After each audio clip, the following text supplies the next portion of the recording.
ভগবান বলছে অপিচেত সুদূরাচার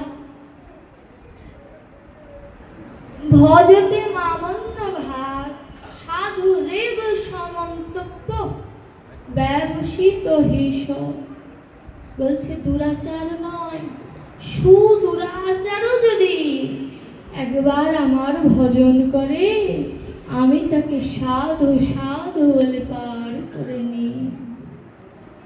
আবার বলছে অনন্যাশ্চিন্তায়াং যে জন পর্যুপাসতে তেষাং মিথ্যা বিযুক্তানাং যোগক্ষেমোপহম্মহম। আর নবমাত্রায় বললেন আমি সাধু সাধু বলে পার করে নি।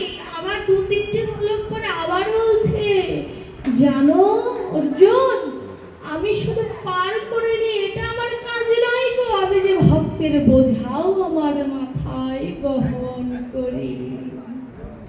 তার প্রমাণ কি? অর্জুন মিশ্র ডক্টর মহানামব্রত তার গীতার ধ্যান বইয়ের মধ্যে অর্জুন মিশ্র নামের একটি প্রমাণ দাঁড় করালেন। অর্জুন মিশ্র ছিলেন দীন ভিখারী, ভিক্ষা করে তার জীবন অতিবাহিত হয়।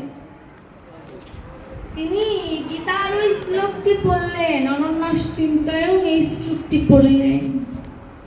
কিভাবে বললেন? অনন্যাশ্চিন্তায়ং যে জনা পর্যুপাসতে তেষাং মিথ্যা বিযুক্তানাং যোগক্ষেমোপহম্মহম।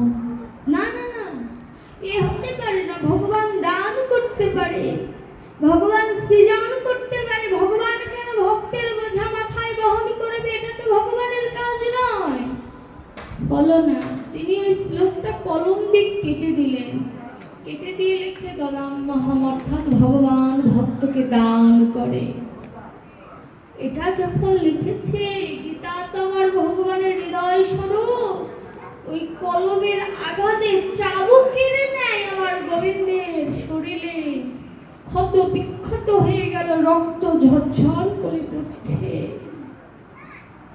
হরিবল, কথাটা ধ্যান দিয়ে শুনুন। দেখুন গীতার মহিমাটা ভাগবতে এমনি এমনি চলে আসে, কারণ এই সব কিছু মিলিয়েই তো আমাদের জীবন। অর্জুন মিশ্র ভিক্ষায় গেলেন, কোনো ভিক্ষা পেল না। মায়া তাকে এমন ভাবে ঘুম পাড়িয়ে দিলেন একটি বট গাছের নিচে, যাতে ভগবান লীলা করতে পারে। অর্জুন মিশ্র গাছের নিচে ঘুমিয়ে আছে, এমন সময় আমার ভগবান কৃষ্ণ আর বলরাম দুটো বালকের রূপ নিয়ে অর্জুন মিশ্রের সহধর্মিণীর কাছে যে মা বলে ডাক দিয়েছে। অর্জুন মিশ্রের কোনো সন্তান নাই। অর্জুন মিশ্রের সহধর্মিণীর বড় আশা ছিল যে স্বয়ং গোবিন্দ তাকে মা বলে ডাকবে। এটা নীলা, দেখুন একবারে দুটো নীলা প্রকাশ করে দিয়েছে। যখন মা বলে ডেকেছে, আমার ও সহধর্মিণী বের হয়ে বলছে কে এমন মধুর কণ্ঠে আমায় মা বলে ডাকে? কে গো আছো তোমরা? বলছে আমার নাম কানাই আর আমার দাদার নাম বলাই। ধরতে পারলেন না? নামের মতো নাম তো হতেই পারে। বলছে কানাই বলাই তোমরা কেন আমার ঘরে এসেছো? এত ভারী বোঝা মাথায় কেন? বোঝার ভেতরে কি আছে? বলছে দেখো না মা, তোমার স্বামী এত রুক্ষ আচরণ করলো আমাদের সাথে।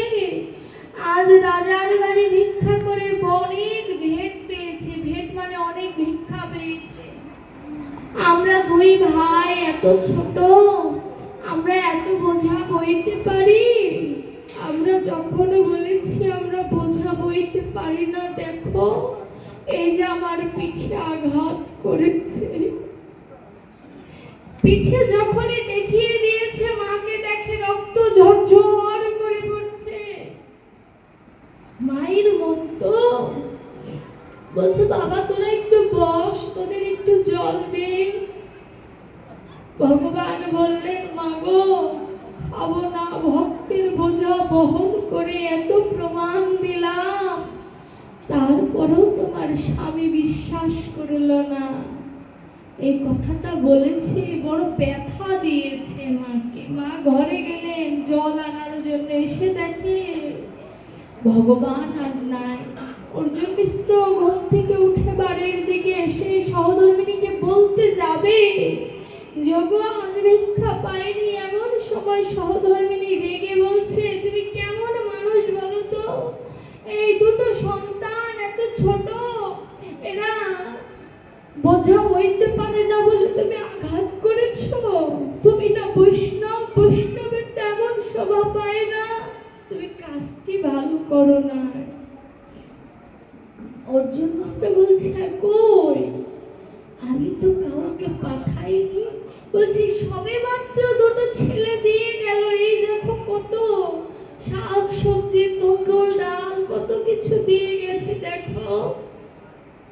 যখনই সরঞ্জামের দিকে তাকিয়েছে, সরঞ্জামগুলো যেন দিব্য আলোয় আলোকিত। অর্জুন মিশ্র ধ্যানে বসলেন। ধ্যানে বসে দেখে যে আর কেউ নয়, পরম দয়াল তার ঘরে এসেছে।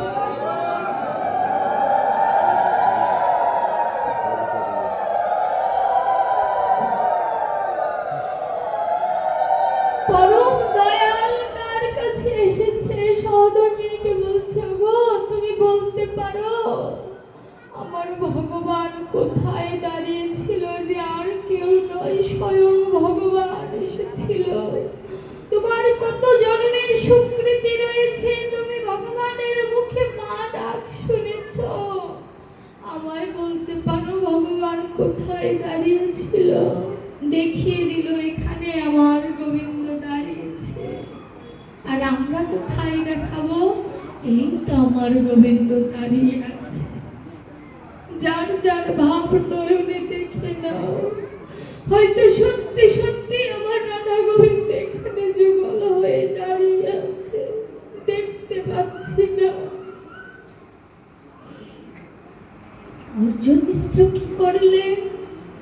অর্জুন মিশ্র যেখানে আমার গোবিন্দ দাঁড়িয়েছিলেন, আমার বলরাম দাদু দাঁড়িয়েছিলেন, সেখানে দোলায় গড়াগড়ি দিয়ে বলছে, দয়াময় এলে যখন করুণা করলে না কেন?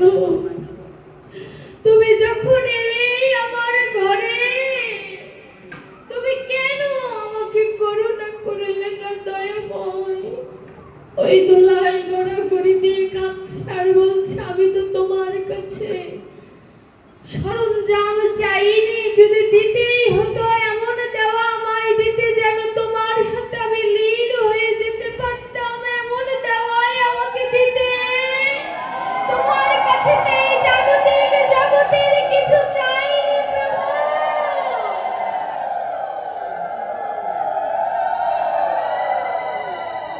এই জগতের কিছু তো তোমার কাছে চাইনি।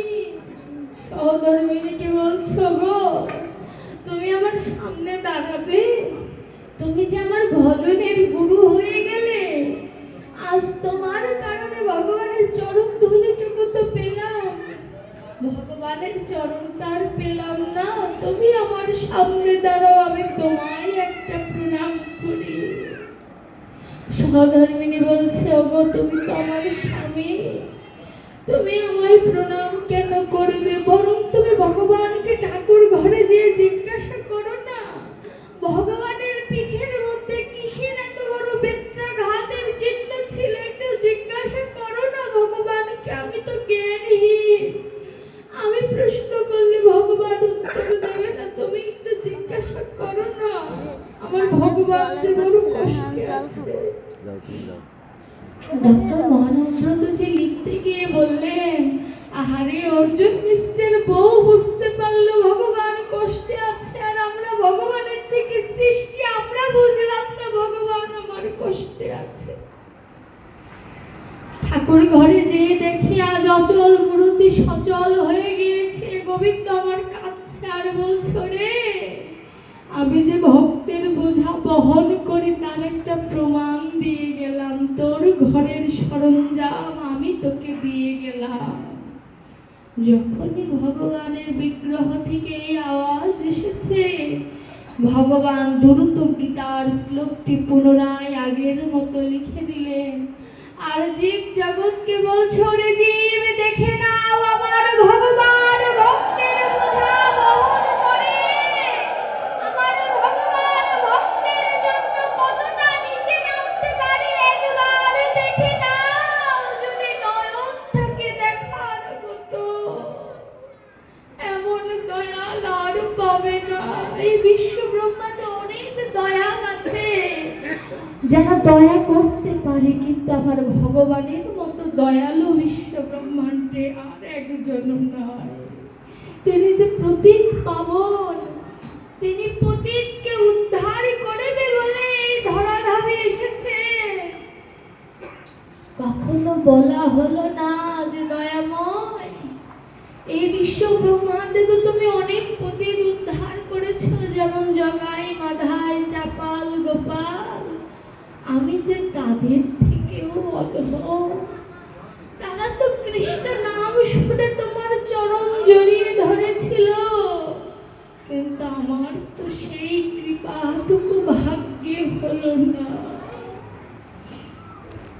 এমন করে যদি আক্ষেপ করে বলতে পারতাম এই বিশ্ব ব্রহ্মাণ্ডে অনেক কাঙাল রয়েছে, অনেক পতিত রয়েছে, কিন্তু একবার খুঁজে দেখো আমার মতো পতিত তুমি খুঁজে পাবে না, যে কিনা তোমার করুণার ধন সম্পদ সামনে পেয়েও কৃপা করে নিল না। এমন পতিতকে তুমি বিশ্ব ব্রহ্মাণ্ডে আর একজন পাবে বলো? আর পাবে না। এমন করে তো কোনোদিন কেঁদে কেঁদে ভগবানকে বলা হলো না, বাবা সময় বেশি নাই, সময় বেশি নাই, বাসনায় আগুন দাও, না হলে ওই বাসনা তোমাকে পুড়িয়ে ছারখার করে দেবে, তোমার আর বাসনাকে পোড়ানো হবে না। যারা সংসারকে ভালোবেসে সংসারকে আগলে নিয়ে রেখেছ কতদিন, যেদিন তোমার সামর্থ্য থাকবে না কেউ তোমায় ভালোবাসবে না। এটা সংসারের নিয়ম, এটাই নিয়ম। গতকালকে সঙ্গীত শিল্পী আশা কি যেন নাম, হ্যাঁ চলে গিয়েছে ৯২ বছর বয়সে। কদিন মনে রাখবো আমরা? একদিন দুদিন। তার গান আমরা সবাই শুনবো ঠিকই, ভগবানের কাছে কি সবাই প্রার্থনা করব? বুকে হাত দিয়ে বলুন তো, সবাই তার গান পছন্দ করে? কজন আছে তার জন্য প্রার্থনা করবে? একটা সময় ভুলে যাবে। এন্ড্রু কিশোরের কথা ভুলে গিয়েছি না? আমরা মনে রেখেছি ১ বছর পর মৃত্যুবার্ষিকীর দিন মনে পড়বে, এটাই সত্য কথা। কিন্তু আমার ভগবানের চরণে যদি কেউ একবার আত্মনিবেদন করতে পারে, এই বিশ্বজোড়া সনাতনী ভুলে গেলেও কোনোদিন আমার ভগবান ভুলবে না সেই ভক্তকে। এটাই আমার ভগবানের ধর্ম। আমার ভগবান যে যুগে যেভাবেই আসুক না কেন, তার পার্শ্বজনকে কিন্তু নিয়ে আসতে কোনোদিন ভুলে না। কারণ ভগবান জানে তার পার্শ্বগণ ছাড়া আমার ভগবান অচল, এটা আমার ভগবান জানে।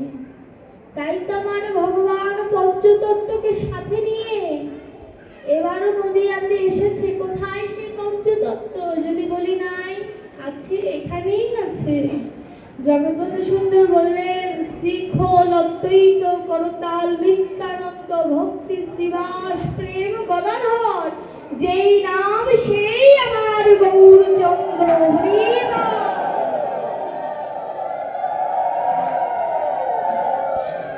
অর্থাৎ পঞ্চতত্ত্ব মন্দিরে বিগ্রহ দর্শন করার প্রয়োজন নাই। খোল, মৃদঙ্গ, মৃদঙ্গ শুদ্ধ ভাষায় যেটা মৃদঙ্গ, করতাল, এগুলোর মধ্যে পঞ্চতত্ত্ব লুকিয়ে আছে। আমরা দেখতে পাই না কেন?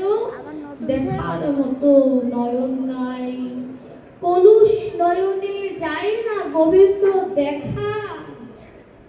দেখতে হবে, যদি পেতে চাও তার চিত্রপটের রেখা, ভিতরে জাগাও তোমার সত্য ভক্তি, তবেই দেখতে পাবে ওই চিত্রপটের অপূর্ব রেখা। এখানে আমরা গোবিন্দকে দর্শন করতেই পারি, রাধা গোবিন্দকে। এই দর্শনে মুক্তি পাবে না, এই দর্শনে চোখের শুদ্ধি লাভ হবে। ভেতরে রাধা গোবিন্দকে দর্শন করতে পারলে আমার দেহের শুদ্ধি লাভ হবে। শাস্ত্রে বললেন না পদকর্তারা যে চারি দণ্ড শ্রুতি থাকে, স্বপনেও রাধা গোবিন্দ থাকে। এক দণ্ডে 24 মিনিট। যারা বৈষ্ণব তাদের ঘুমানোর নিয়ম মাত্র 4 দণ্ড। 24 মিনিট করে হিসাব করেন, 4 দণ্ডে কত মিনিট হয়? এইটুকুই। কিন্তু যারা বৃন্দাবনের সখাগণ ছিলেন তারা কিন্তু 4 দণ্ড শয়নে থাকতেন। তাই সুখদেব গোস্বামী বললেন চারি দণ্ড শ্রুতি থাকে, স্বপনেও রাধা গোবিন্দ দেখে। অর্থাৎ এক তিল বিরাম নাহি যায়। সারাদিন তো ভজনে আছে, ঘুমের মধ্যেও ভজনে আছে, এক তিল তাদের বিরাম যায় না। কেন?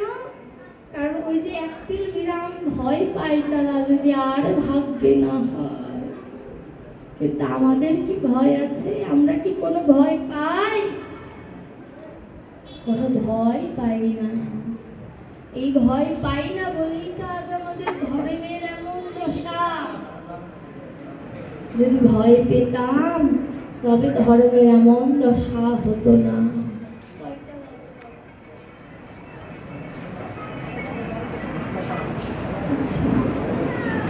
আমাদের দশাটা এমন হতো না। দেখো আজ এই যে সাধুর বৃন্দাবন বসেছে, গতকালকে বাবাজি ছিল, তার আগে অন্যান্য পাঠকগণরা ছিলেন। ভক্ত কাকে বলে বা শ্রোতা কাকে বলে? আমরা তো পাঠ শুনলাম, যিনি প্রথম দিন পাঠ করেছে সে হয়তো বলেছে ভক্ত কি জিনিস বা শ্রোতা কাকে বলে হয়তো বলেছে। শেষের দিনেও আমি মনে করিয়ে দিই, শ্রোতা কারা জানে? যারা নির্দিষ্ট পাঠকের পাঠ শোনে না তারা প্রকৃত শ্রোতা। কেমন? যদি বলে এটা আবার কেমন কথা? যারা বিল্লমঙ্গল বাবাজির মতো পাঠকের পাঠ শোনে, তারা যদি, যারা আজ প্রথম পাঠে বসেছে তার পাঠও যদি শোনে তবে তারা শ্রোতা। কিন্তু অনেক শ্রোতা আছে এমন 7 দিন পাঠ হলে না, বাবাজি যেদিন আসবে সেদিন যাবো, ওরা কিন্তু শ্রোতা না বাবা। এটা অপরাধ, ক্ষমা করবেন। এটা আপনারা বিচার করে দেখুন। ভক্ত হতে গেলে তাকে হতে হবে প্রথমে শ্রোতা। আগে শ্রোতা হও, তার উপরে ভক্ত হও, তার উপরে তুমি বৈষ্ণবে যাওয়ার যাত্রা শুরু করো। প্রথমে তুমি বৈষ্ণব হতে পারবে না, তোমাকে আগে শ্রোতা হতে হবে। কেমন শ্রোতা? মায়েরা ভালো বুঝবে। টিভি সিরিয়াল দেখেন না, যথেষ্ট আকর্ষণ নিয়ে দেখেন। 5 বছর পরেও সিরিয়ালের কথা জিজ্ঞাসা করলে তারা বলতে পারবে। কিন্তু ব্যাসাসনে আজকে এখন আমি কি বললাম 2 ঘন্টা পরে জিজ্ঞাসা করলে আমি নিজে কি বলেছি এটাও আমার মনে থাকবে না, যেটা সত্য কথা। তাহলে আমার অবশ্যই শোনার মধ্যে ত্রুটি আছে। শাস্ত্র বলছে ওরে জীব সবে তুমি শোনো, কিন্তু শোনার মতো তোমার শোনা হয় না। শোনার মতো কান তৈরি করো। কেমন? দেখবে কানে সোনার দুল পড়লে চোরের নজর থাকে, কখন কানটা কেটে গহনাটা নিয়ে যাব। আর কেউ যদি আমার গোবিন্দ নামক সোনাটা বারবার কানে শোনে, তাহলে আমার গোবিন্দেরও নজর থাকে ওই ভক্তের দিকে, কখন আমার ভক্তকে আমি আমার আলিঙ্গনে আবদ্ধ করে নেব, কখন আমার কাছে ওই ভক্তকে নিয়ে নেব, কখন প্রেম আলিঙ্গনে তাকে বাঁধব। এই আশা আমার ভগবানেরও